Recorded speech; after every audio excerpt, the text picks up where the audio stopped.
And we are live. What is going on, legend? But welcome back to Beyond the Night. We're back with a preview and back with one of our favorite guests we've had on. Ali's back on the channel. Love to have Ali on once again. Ali, how are you doing, mate? Yeah, I'm good. I've had the international break's given me some time to digest the start of Roy Ball 2, and I'm ready to go.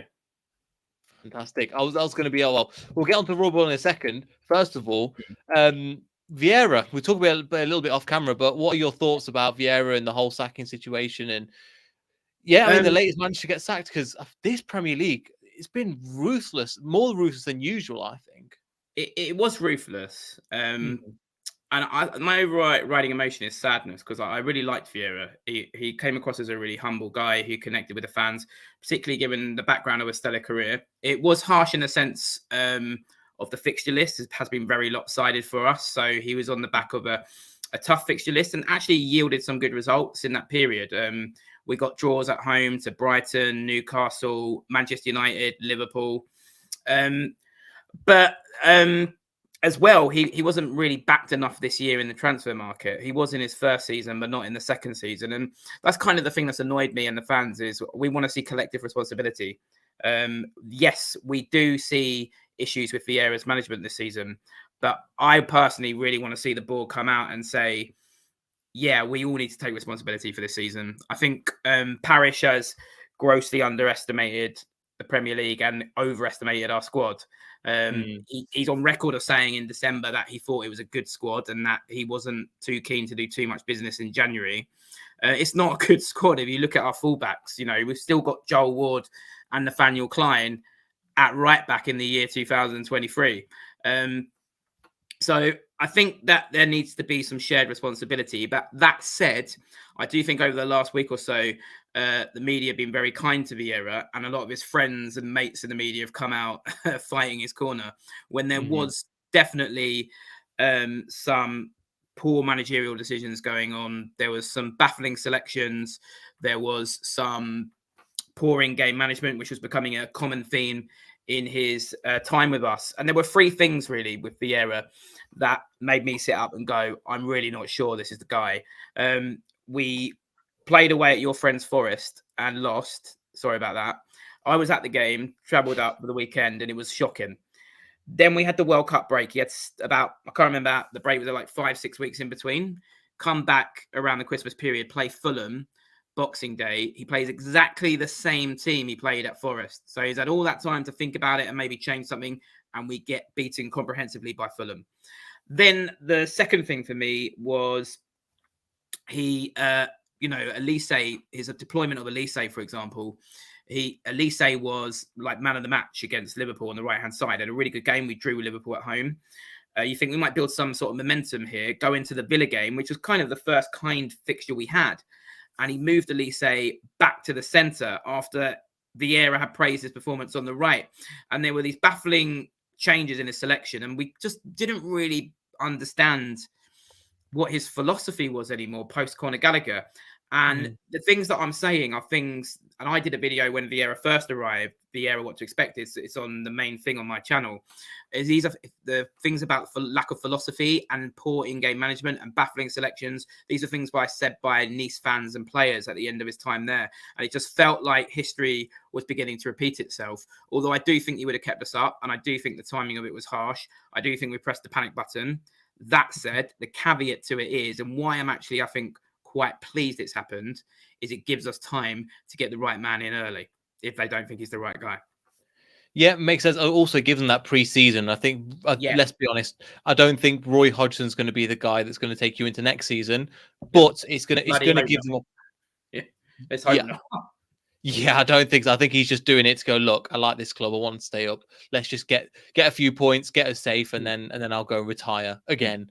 Because again, in that case. But no, I'm with you there. And then obviously bringing it on to Roy and the thing is, I think since you've been on the channel, I think we've only had Patrick Vieira on a couple of times. You've been majority of the time. You've been when did you have Patrick Vieira on? I had Patrick Vieira under as your manager at the time.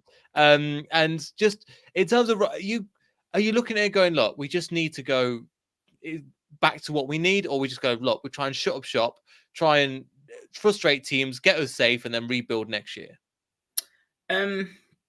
At first, like most of the fan base, if anyone wants a bit of a laugh, go on the Palace Twitter and look at the announcement and read the comments. I'm on there. I used one word. I said embarrassing.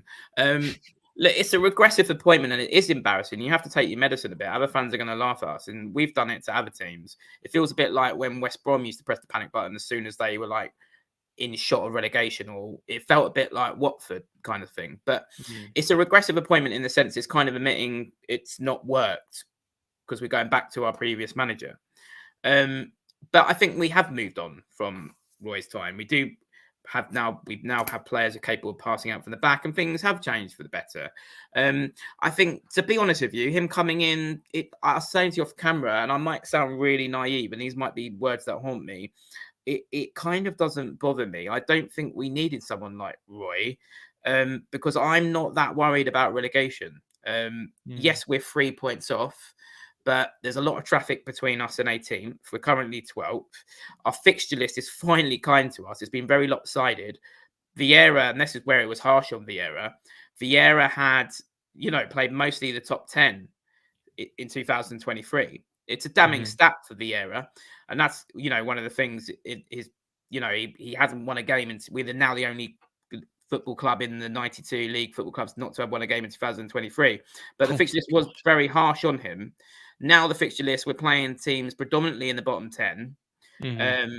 Pretty much all of them, bar what's Tottenham. strange about it, it's finally like we can get back on the front foot, because Vieira had started to play a little bit like Roy ball. And it was like everyone was thinking, once we get through this period, we can get back on the front foot. And, we've got a player called Ahamadan who we're quite excited about, who could maybe do the Gallagher role and of pressing high. So it doesn't make sense to go with Roy, who's sort of known as being a little bit negative. But the caveat to that is, I think Roy will come in, look at the squad and look at the players and think, well, I've got a lot more here than I had when I left. And I think actually under Roy, when we had Cabaye and Loftus-Cheek, we played some good football. So I think it will be okay. It will be okay. I was absolutely raging, because when we used to chat in lockdown and stuff, you'd know my feelings on Roy ball.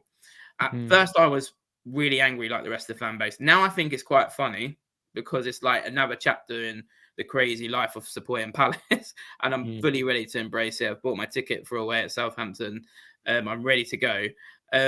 But at the same time, it is regressive in the sense of last season under Vieira, it looked so good and we were playing such good football. If you told me when we were in the semi-final FA Cup that Hodgson would be our manager right now and I'd be having this conversation with you, I would have laughed. And part of me, our game's on April Fools. Part of me felt when the appointment was made, Parish is just going to come out on the pitch and do one big April Fools. But it's happening. I think the key now is, and all eyes on Steve Parish, and eyes have never been so much from the fan base on Steve Parish. As I said, there's been criticism of lack of investment in the playing squad. This appointment hasn't gone down very well with the fan base. Is if he gets the appointment right in the summer and it gives him time to do that, and I like the two predominant names we're being linked with, if he gets that right, then I think all of this in the last sort of few weeks and the appointment of Roy, it will all just be noise. But he has to get that appointment right, and he probably knows that. I think the eyes of the Palace fans have never been on him so much. So who are the two names that you're linked with? I've seen a couple, but I don't know. Again, you know more than I do. The main two are Fonseca, who used to manage Roma and is now managing Lille, I think. He's my number one. I think he'll be hard to get. There's the possibility of him qualifying for the Champions League and European football. The other guy, I don't know if I'm pronouncing it right, is an Austrian manager called Hutter. He was actually voted by Bild, German newspaper, the Bundesliga Manager of the Year. He's managed top European clubs like Frankfurt, Salzburg, Young Boys. I think they're good pedigree. I think I would more likely to end up with him than Fonseca. I think Fonseca will be hard to obtain. If he gets one of those two, I think Parish will win the fans around. At the end of the day, fans are fickle, aren't they? Get one of those two, as long as they're backed in the transfer market in the summer. Yeah, and they get the time and opportunity to get their style of play and the players in as well. Yeah, build the philosophy, which had kind of gone missing under Vieira. So in that sense, getting rid of Vieira now, even though I think we have pressed the panic button, getting rid of him now could be very good for us long term. And I think they had decided he wasn't the guy for the long term. What's very telling is that his whole backroom staff went at the same time as him. Because normally, like, an assistant would stay. It wasn't. It was Paddy McCarthy, the academy manager. It's clear that they didn't think what was going on at the training ground was good. Maybe they had lost some of the players. And I think that's important in a young manager. I think, I always thought when Lampard was at Chelsea, I'm sure Jody Morris is a very good coach, but I always felt he needed someone with more experience alongside of him. And I think you look at Gerrard, when he lost Michael Beale, things went wrong for him there at Villa. I think these managers, even Alex Ferguson, would get the best assistants in.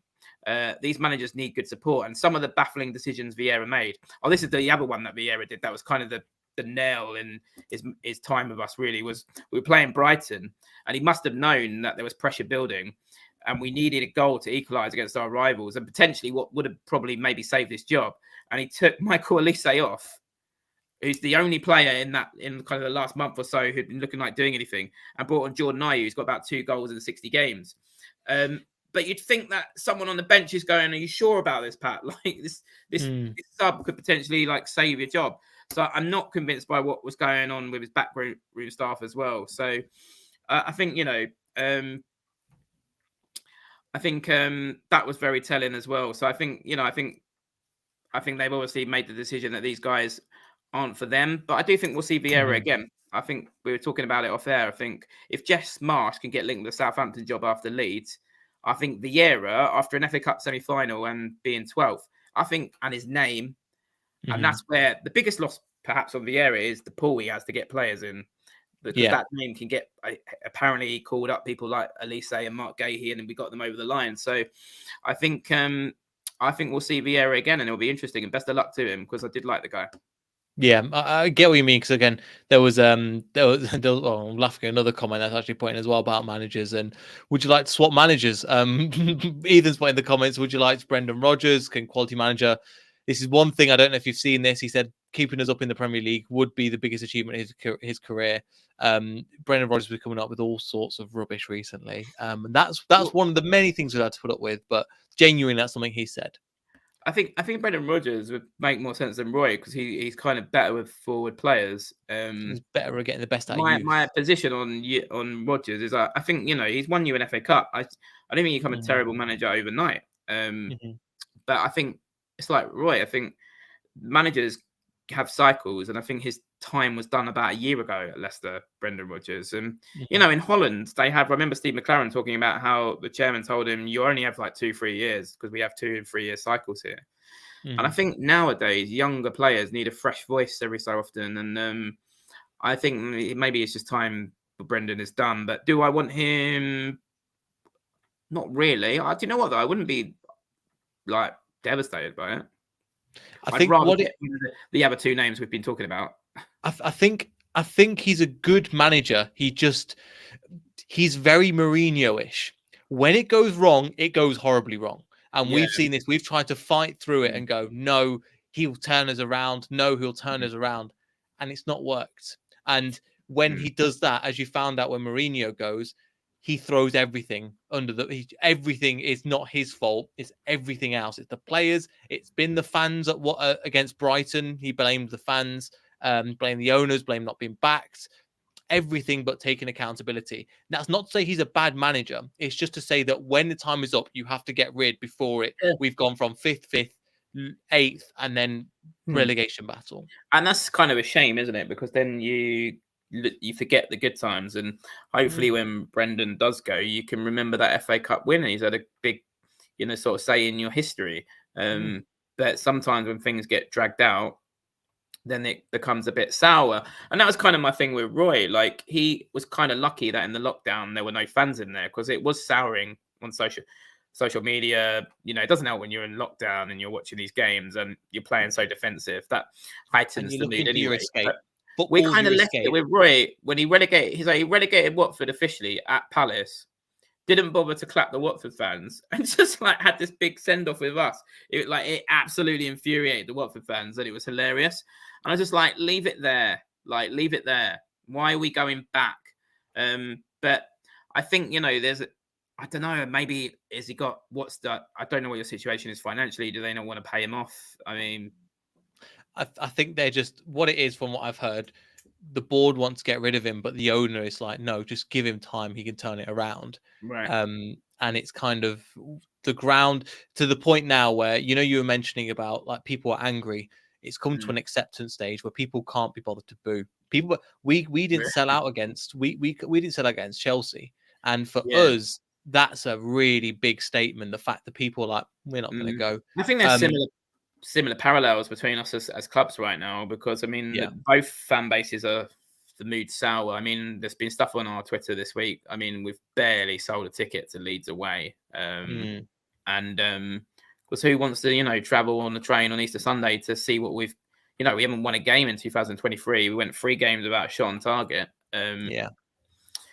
So I mean, I think as well though, I would say with Brendan, a bit like Vieira, you've not done massive things in the transfer market this season, as far as I'm aware. Like we haven't, but we've had a transfer. We were basically in FFP trouble because we didn't sell a big asset. Now we're going to return to the model of I don't know if Crystal Palace like this: sell a big asset, reinvest that in the squad, and build the squad hopefully over time. Yeah, we did that with one striker. I mean, and then obviously we won't sell Zaha because he's out of contract, but his wages coming off will be massive and free up maybe for 2 or 3 players to come in and fill that wage structure. So yeah. I mean, I think, dare I say it? Do you think it's Maddison's going in the summer? Maddison's the one that's going. I'll say thank you very much, but we kind of need this money to kind of move on because we've got 8 players out of contract in the summer, and then the next summer I think we've got another 10, including are they significant players who are out of contract. Those 8, like, will there be big wages on that? Or yes, Yuri Tillemans, Charles Sionchu, Iosi Perez is another one. Dennis Pratt is another one. The next season, it will be Jamie Vardy. It will be Timothy Castagna, Johnny Evans on big wages. So that's where a lot of the wages will be. This summer, there's still a big chunk of the squad that's going to leave. Because we've got the same again this summer. We got a similar amount. But when Vieira first came in 2 years ago, we had like loads and like half our, probably 9, 10, over 10 who were out of contract. But that really freed up money in our sort of salary budget, and we really went for it. That was the summer we got the Gahey, Elise in. So it feels like Leicester maybe need a little bit of a clear out, like we did a few years ago, and press the reset button. I'll bring up the ones that were again. I'll show you again if it's a similar position, and I think we will. We've just got to stay in the Premier League until that time. So Yuri Tillemans again. Tete's a weird one because of the whole Ukraine situation, and it's a loan, but it's not a loan, and it's a weird one. Daniel Amate is going. Charles Sionchu, Napoli's Mendy, Johnny Evans, and Ryan Bertrand. So it's a good chunk of the squad that is going on a free, and I doubt any of them will re-sign. So, and then the year afterwards, there's a few as well. That's big wages. I mean, that's big wages. Although I'm pretty sure you'd probably rather not lose Tillemans. Is that correct? I mean, he's a good player, very good player. I don't want to lose him, but if a player wants to leave, I'm not gonna. The club comes before the player, as you understand. Yeah, I get that. I mean, that looks like it will free you up a lot of wages, and hopefully you can reinvest in sort of go again. But it's getting the right players in, isn't it? And that's the thing that worries me is with us losing Vieira, we've lost the pull factor, because the rumor is, I mean, all those players like Gahey and Elise were lined up before he came in. I'm sure, because he came in very late. But the rumor is he put in a bit of a phone call, and if Patrick Vieira is on the other end of the phone, you answer the call, don't you? Of course. Lost that pull factor, so it'll be interesting to see how that impacts our recruitment in the summer. No, it's a good, and it depends on the next manager, because the next manager could have a similar impact there as well. Just to show you as well, because again, we're in a rebuild phase over the next year as well. So these are all the players that are in 1 year of their contract. So James Maddison, Wilfred Ndidi, Kelechi Iheanacho, Vestergaard, Jamie Vardy, Kelechi Iheanacho. So there's quite a few, and I think I want to say that Timothy Castagna is missing from this list as well. But it's relatively, again, you're looking at the big wages. So there's massive turnaround at the moment. And I think that's something that's going to happen. But in terms Jamie Vardy, he needs all the money, doesn't he, to pay off the Rooneys? So Yeah, do you know what? I still don't know about the story. I just hear every single time it's your wife's a grass, your wife's a grass, and I'm like, it Shouldn't used sing to that be to that him. it's spur him on. Yeah, Now we he's did not that. We did bothered that by to the him one game, and he scored. And that's when he Yeah. did like a chicken celebration or something in front of the home style. Oh yeah, I remember. Yeah. So, he scored. Do you know how many goals he scored all season? Not many. He's not. Has he not? Yeah, he's kind of coming to the end, isn't he? Which is sad. I still think he's got one more year in him. I think he's just fed up of these tactics as we are, and I just don't think he's putting in a perform. And he's 8 goals off getting into the top 10 of all time of scorers. I genuinely think he can still do it, but I think he like sometimes there's little things you watch as a fan that you understand. Like there was against Brentford the last game. Brendan Rodgers was there trying to talk to them about, okay, get on the pitch, do this. Both of them, you could tell they weren't listening. They're not bothered. It's just in one ear, out the other. They weren't even listening whatsoever. So I think as well he might move some more of a bench player in his last few years if you need a goal, and he's some kind of players, and obviously he is a player. He's in the right place at the right time. A little bit like Owen did at the end of his career. You know, I'm thinking about Owen when he scored in that Manchester derby, like just popping up with an important goal, and you know he's part of Leicester's fabric, isn't he? So I think you'll have him for a few more years. I'd love him to get in that top 10 thing because his story from non-league is brilliant, isn't it? Exactly. And obviously he's a cult hero of ours as well. I just wanted to come on something a little bit about, again, you've mentioned the remaining fixtures. I'll bring up the table at the moment. Obviously it is really tight. And I believe that when we're talking about teams that will go down, I don't think you're one of them, even though your form is, again, just awful at the moment in terms of results with last fixtures. But in general, who are your 3 to go down? I think you'll probably like this. I think Southampton and Bournemouth. I don't think, although Southampton aren't as dead and buried as I thought, but I think those 2 will go down.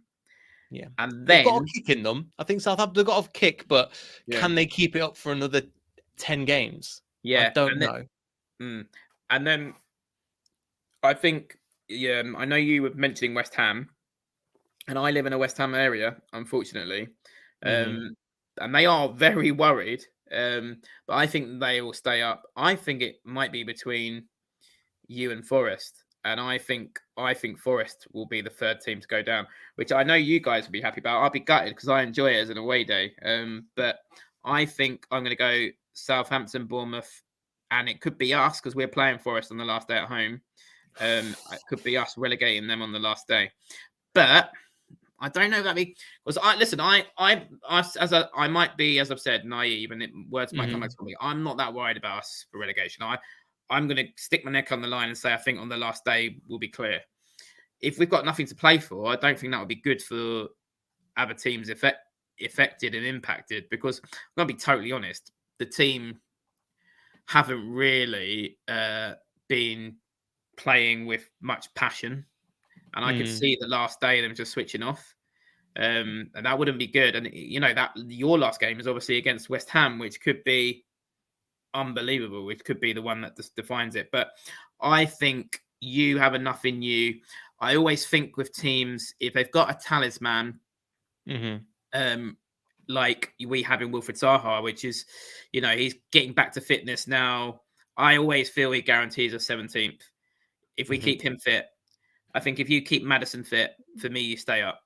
And then, you see that impact. I mean, look at Leeds when they had Rafinha. I never last season thought they were going to go down, and he kept them up, basically.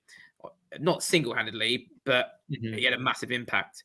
And it's the same, Everton and Richarlison. But what's sobering, I guess, for you with you've just said you feel like you might lose Maddison in the summer, and for us with Wilfried Zaha's contract finally coming to an end, is look at those 2 now look at Leeds without Rafinha this season. Look at Everton without Richarlison. It is, and Leeds I think got some good replacements in, but it's a massive, massive job on when you lose talisman like that. So I think you'll be fine, but I would think that it's going to be a massive, once we've stayed up, for both clubs, Palace and Leicester, will be a massive summer. Yeah, 100%. I think we're in a similar position in that sense as well. And we're just hoping, I think it's same with you, where we get it over the line, we get the right players in, and then I'm happy with the people we've got behind the scenes. It's just getting safe. And as you're mentioning Nottingham Forest again, I've got the fixtures up at the moment. It's not too bad. I mean, well, we're looking at again Nottingham Forest and Wolves at home. I think what's going to keep them up is the games at home, but they haven't got too many. They've got some. So Wolves at home, Leeds away. I think that'll be they're useless on the road. Villa away. Nottingham. Games. Yeah. Tottenham, Manchester United at home. That'll be a tough game. Liverpool away. Not Brighton at home. I think that'll be a tough game. Brentford away. Southampton, and then Chelsea. I mean, Brentford could still be playing for that Europa Conference place as well.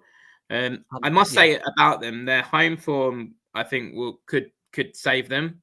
Yeah. When I went there for our game, I know you guys won't like me saying it, but the atmosphere was brilliant. But it was that atmosphere when you first come up, and everybody's excited. But you are right. You are right. I'm not. In terms of the rivalry, it's something that I'm. On the day, I've got friends from Nottingham. I'm in Nottingham a little bit. I'm not too bothered. If it's game day, it's all banter as long as everybody's getting hurt and stuff. But I'm with you. Their home atmosphere is great. And if it is going to be something, it's not going to be the fixtures. It's going to be the fact that them fixtures will go, come on, we can drag us over the line, kicking and screaming. Yeah, I think that could be what keeps them up. But looking at those fixtures, there's some tough away games. A lot of away United at home. I think they'll just narrowly go down. What I might say might go in their favour is playing us on the last day, because if we are safe by them, I could see a lot of our players being on the beach. Last game, yeah. If Roy can't get the best out, that makes a good point. If you are safe, because it won't be a 40 points. It's gonna. I think again. I don't know off the top of my head mathematically. We're looking at probably 34, 35 sounds about right for the amount of teams that are in it at the moment. I didn't realize. I knew you were down there. When I looked at the table and before I came on, it was like 17th, and I was like, oh.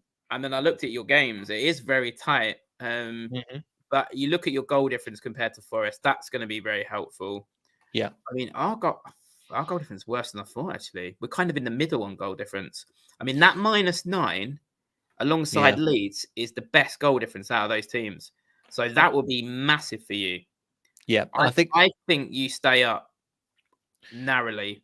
It's who goes down in your place, because again, Nottingham Forest will be on. I think Everton have got Dyche. I think that's a great aside. I think that's kept them safe. Leeds have got Garcia. I don't even think about Everton anymore. I just assume that keep them safe. Do you know, I haven't even factored them in this conversation. They haven't even come in my head. But they do have, the caveat to that is Everton do have a very poor squad without Richarlison.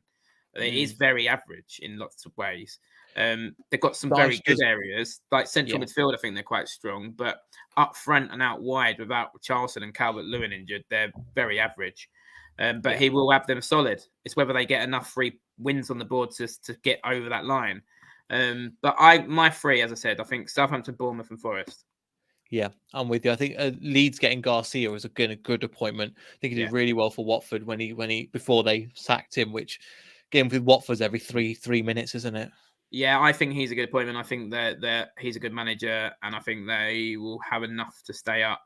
And we've got them after you actually away. I think I think Leeds fans as well, again, with how they are, I think they're going to have to turn their place into a fortress in a very similar fashion. Yeah, and they will, because their fans are good, as much as I hate to say it. They do create a really good atmosphere. And shout out to Roaring Peacock. Oh my God. No comment. No comment. I think like they do have a real passionate support. I think they did recruit well. Losing Rafinha and Phillips is a double blow, but that's interesting. They've got a few injuries. I didn't know that. But I think they appointed a good manager, and I think that will keep them up. And that, I think maybe that's one of the reasons why Parish went. He watched Everton go for Dyche. He's watched Leeds go for Javier Garcia, and he thought, well, I know deep down Vieira's not the man. I need to do something here now just to be sure. And it's very easy to sit on the sidelines and go, oh, come on, we'll be fine with Vieira. But we're not the ones running a club that would lose hundreds of millions of pounds if you get relegated, and the impact of that inside the club, like people lose jobs at the training ground, staff on match days. It's a big responsibility. So, you know, all like, I think, you know, what would annoy me is when we stay up, people go, "Oh, we made the right call," because I think the error would have kept us up anyway, given the fixture run we've seen. But he did what he felt he had to do. But yeah, the And Roy's appointment. got a good record against us, I think, as well. Oh, no, he's not. I think it's about 50-50 against Leicester. I think that there's been times where you've absolutely embarrassed us. I think 5-1 was it? And then there was Michael Brighton sent off. I think there was another one where you just turned us over at our own ground. I'm like, what happened? I think the thing about I think. Roy as well is some people's opinion of him now is tainted by the way he finished at Watford. But you know, Watford's problems are a lot deeper, and the square root's certainly not or never was Roy Hodgson. I think personally that Roy, actually, people can underestimate his football intelligence, and I don't think he's a terrible manager. And I think he will definitely have enough to keep us up. I think you'd have to be a bad manager to get us relegated from the position we're in and the fixtures we've got and the players we've got, particularly in Wilfred Zaha. I just don't. I think he would have enough. And I think one of the things, yes, he is negative, but one of the things he did do is he got 11 goals out of Zaha, I think, in his last season. And this is on the backdrop of teams that started to really treble mark Zaha, mark him out of games. He'd had to pick him up after we basically priced him out of a move to Arsenal. He did do that very well. And, you know, Vieira was trying to play Wilf up front, but I don't think he did it anywhere near as well as Hodgson did. He deployed him sort of in a way that he roamed left, roamed right, roamed into the centre, and he was very hard to pick up. So I'm very interested to see what he does with Zaha and players like Odsonne Edouard as well, who it's come out had a clash with Vieira. It was very strange the way Edouard was being left out. You know, he was a signing we were all excited about. Is he somebody that he can revitalise? And also Eze has been poor this season. You know, he had one really good game away at Liverpool, but after that, he's not reached the heights that he did pre a very serious injury when he did his cruise ship. But Roy also got a lot out of Eze. So I think he can set us up intelligently in a way that to get the best out of these players. And I think, you know, I think he will get the results that we need. Yeah, and I think so. And I think you'll be fine in terms of staying up. I think Wolves, again, another one that was going to stay. I think they should be fine with the squad they've got. But they're a strange one, Wolves. They're a weird one. Yeah, I don't know what. There's so many teams though, isn't there, Neil? It's so packed. And at the moment, I feel quite lucky that we're just leading that pack. With the fixtures you have as well. And this is why I feel kind of okay, because there's a lot of traffic behind us. But and you've got your chance to pretty much play all of them and then go, yeah, they'll be all right. No, they won't be all right. And you can kind of tick them off as you go along. We've got Wolves away. We've got them all. We've got we've got Leeds, we've got Wolves, we've got West Ham at home. We've got Southampton away that I'm going to. We've got Bournemouth. We've got them all. Yeah, so, you know, you've literally got pretty much everybody. Forest as well. Fulham, again, not quite in that, but I'm so happy as well that I know you're not. I know you obviously the Brighton, the anti-Brighton in you, but Brighton, Brentford, and Fulham are kind of sticking it to like the likes of Chelsea and Liverpool, and I'm hoping that all of them three get European football, because it'd be brilliant just to see a couple of clubs rot that kind of don't deserve it. Yeah, no, I mean, I don't want Brighton to get European football. No, I know you don't, but I'd like Brentford to get it. But I mean, like Brentford for me are the hate to admit it, but Brighton have done very well, and you know, their two managers, Brighton, the team who shall not be named, and Brentford. These are why I think as well why it is harsh on Vieira, but it's such a brutal league, and why I like the two managers that we're looking at in Fonseca and Hutter is we need to find our Thomas Frank, and initially we were linked with people like Carrick and Vincent Kompany who are doing good jobs, but I don't want to go down that obvious British football manager route. Let's go and find a gem from further afield in the way that Brentford did. So they are for clubs like us now. I hate to say it used to be you guys. You used to be the aspiration. 100%. But now you look at teams like Brentford and you're like, well, I quite like a bit of that. But what I would say about both those teams, and I was chatting to some other Palace fans on a different podcast, those two owners are very, very linked. They both work in the gambling industry and they're very, very clever. I hate to say about the Brighton owner but the Brentford owner, they're very clever owners and their ownership models are strong. And that's our biggest issue right now as well, is our ownership model is really, really not good. You've got Parish, who has the final say, but has the least shares.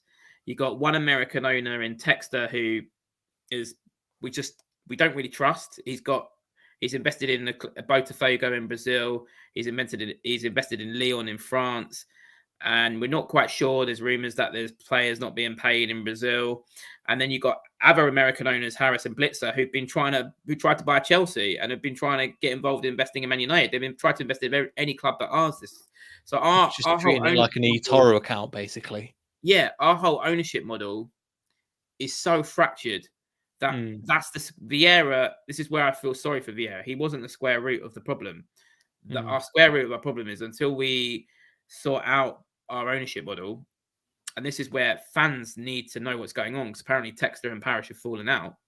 We need some clarity. Until we get that addressed, we will not move in the direction of a Brentford. And I don't want to talk about the other club.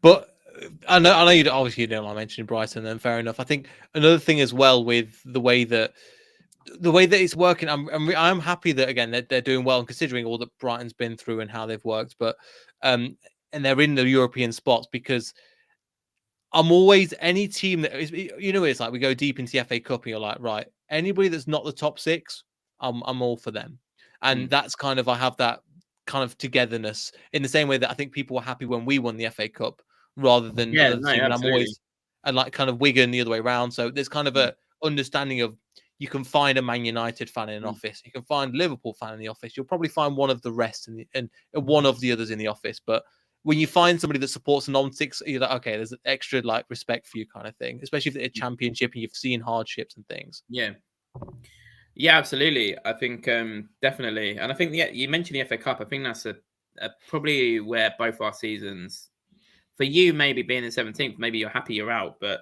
I looked at you lost to Blackburn. And that's for me is where our season ended. And the mood changed there.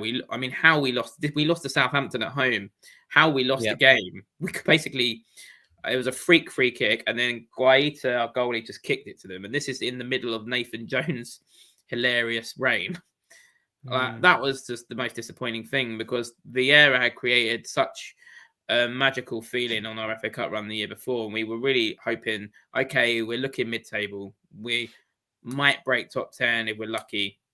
But could we go on another cup run and get that magic again? And to go out in the third round in January, you just look at it and you're like, that's season done, really. When your team's like us at the table, like where's the fun and the mystique factor now? It's all gone. So the FA Cup for me is kind of the barometer for me of our season, and where I look at it and think, yeah, that's where it ended. Yeah, no, I get that. Totally get that. And the only thing, again, I've got it flagged again, Ethan, I was going to bring it up earlier. Jeff Schlupp's still there. How's Schlupp doing? Mate, he's been a bit of he has been a scapegoat this season. Our problem really, a lot of our problems really at the beginning of the season was the central midfield area, because we lost, obviously, Gallagher, but we also lost Kiate to Forest. And then we lost James MacArthur to a long-term injury. And that was basically our first choice central midfield. So that was ripped out. This is another reason why I feel sorry for Vieira, because the only replacement we got was Decore, who has been a great player, arguably our player of the season. But basically, he's been running the midfield on his own. And Schlupp's been played alongside him. Now, I think Schlupp can play the central midfield role well. He played in a game that's one of my favourite ever Palace games, when we beat Arsenal 3-0 at home last season. It was an incredible performance in central midfield. He played in central midfield against Newcastle, where we drew at home, and I thought he had a very good game then. There are certain games where you just need someone else on the ball, like Forest away he played, and it's just like he's been overused in that position, which I think has been a bit unfair on him, because it's basically meant fans come in and you feel the frustration in the concourse. There's other players you fans wanted in, like Will Hughes in central midfield. He's been overpicked in that area, whereas certain games I think suited him in central midfield, certain games didn't. And then the fact we've got a lack of central midfielders meant that he was overpicked. So a lot of fans have kind of scapegoated Schlupp, and he's kind of gone from being quite loved and quite liked as a sort of versatile squad member to it being you walk in and people are, oh, Schlupp starting. So it's kind of soured a bit from the fans' point of view of him. I'm hoping now that people can get back to appreciating him a bit more because we've got Lokonga in on loan from Arsenal, who's been a good signing. Hamada, who's looking like a good signing, and he won't be overused in that one area. But he's also out of contract in the summer, so you can sign him back in the summer if you want. Yeah, I think that's going to happen. We got 12 million for him, which seems like a lot of money back then. Now that doesn't get you very much, does it? Yeah, but he's such a good, for me, this is my thing. I wouldn't mind re-signing him because he's a very versatile squad member. But if you use him as a squad member, then that's fine. But if you pick him repeatedly in central midfield, that's not okay. Yeah, makes sense. Makes sense. Yeah. Just coming into well, shout out to Doug as well. Again, great to see you in the chat. And congrats. He's baby on the way. Yeah, baby. A mini Doug. Yeah, mini Doug. He'll still be about 17 foot tall as well.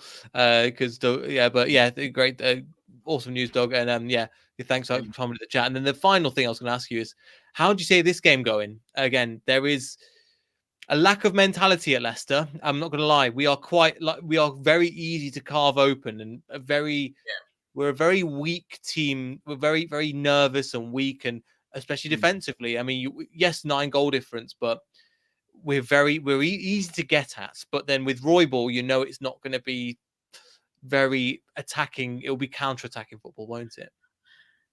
Possibly, although you have to say that at the end of Roy's time, he didn't have the players to play on the front foot. So it'll be interesting. He's got a very different squad now. He's got Michael Elise, who he didn't have.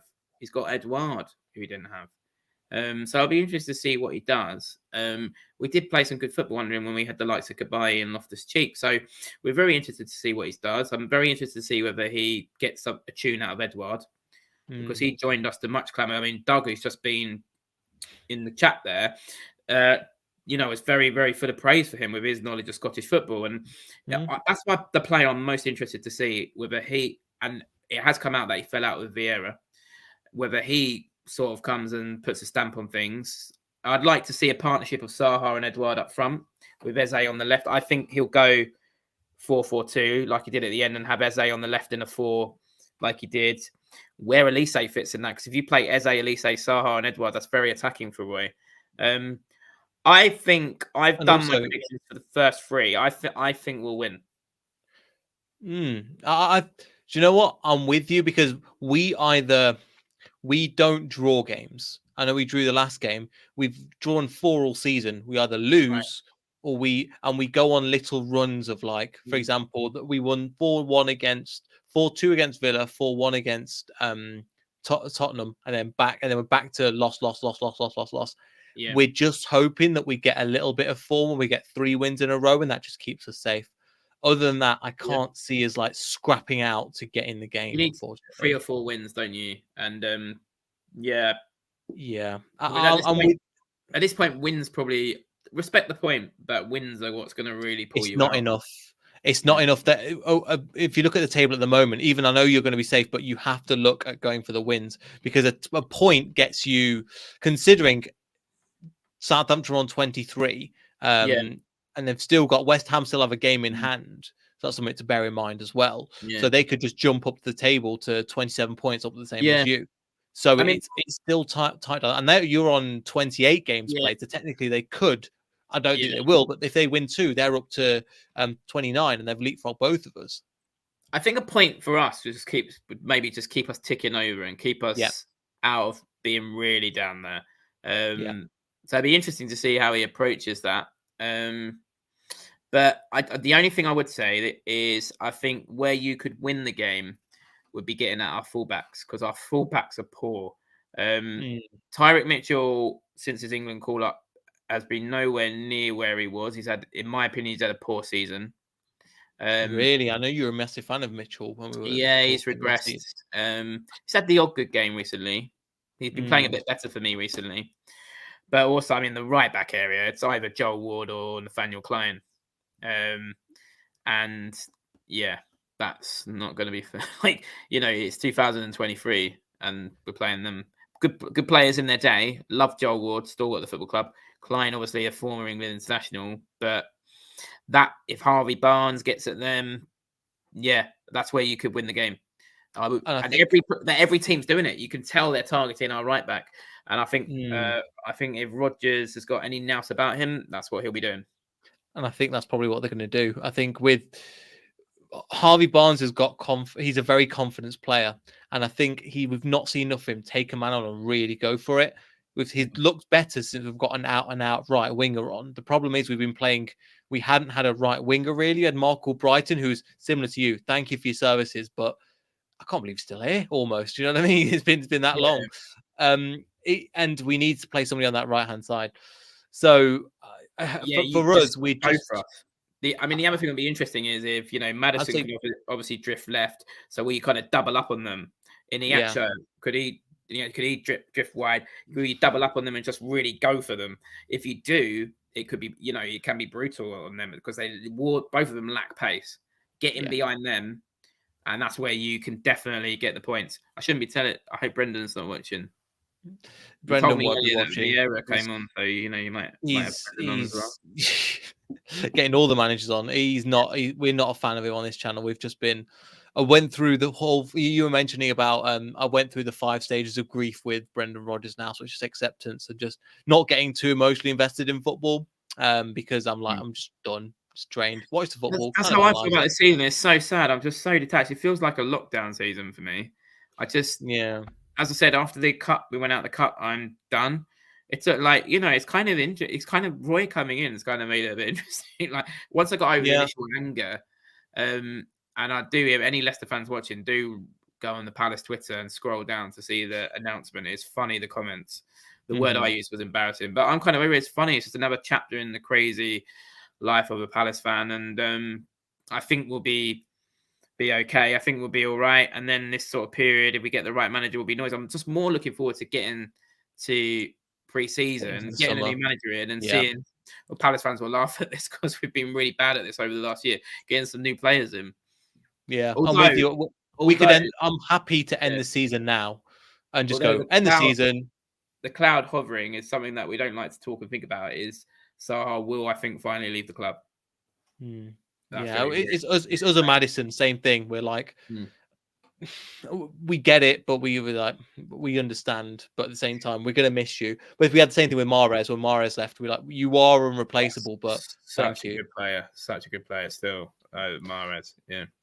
But yeah, it was Ali. Again, it's been a pleasure having you on. Again, I've got the link to your Twitter and YouTube channel down below. I think you're one away from 500 subscribers. Yeah. So anyone watching wants to be my 500 subscriber, you can win a Palace gnome. You can win a Palace gnome picture that he'll send to you on I'd love to do it. I actually thought maybe I'll do it live on air, which would be cool with you, but I don't think so. No, I don't know. 499, just dangling the carrot. Yeah, but then you know what happened? You get those ones you sneakily leave, so you'll go to 500, and then and then you're like, thank you for it, and then somebody's going to go out of that. That's why I don't want to go all out on it. No, that would be cool. I'll be doing a review of the game, so make sure you check that out. Any Leicester fans watching, and best of luck for the rest of the season. I think Leicester, for me, just stay up. So I'm sure we'll be doing this again next season. Maybe both with new managers. Maybe you'll have Patrick Vieira. And on that note, that's time to end the now. I don't think we'll get Patrick. I think we're going to do what you mentioned: get a manager from who, but okay. I've no idea who he is. Ethan's gone for 3-2 in for Palace as well. Really open game then. Again, we're not feeling confident going into this one. I think we're going to do the same. We're going to go for a manager that you're like, I've never heard of you, but I'm going to trust you and back you and see what happens for the rest of this. And basically write it off. 10 to 14th next season. 10 to 14th. I'm happy. I'd be happy not to have heard of him. Like I said, I don't want these names like Carrick and Vincent Kompany. I want someone I've not heard of. Find the new Thomas Frank. Yeah, he was linked to us. If we lost the Forest game, we were just about to get him in, but Brendan Rodgers won 4-0. We were rock bottom of the Premier League at the time. Anyway, Brett, make sure you check out Ali's channel. Again, link in the description. Thank you all so much for watching. Again, we are back with some channel with interviewing fans because it's more interesting to talk about other teams and relegation zone than talk about Leicester. And we'll see you all in the next video. So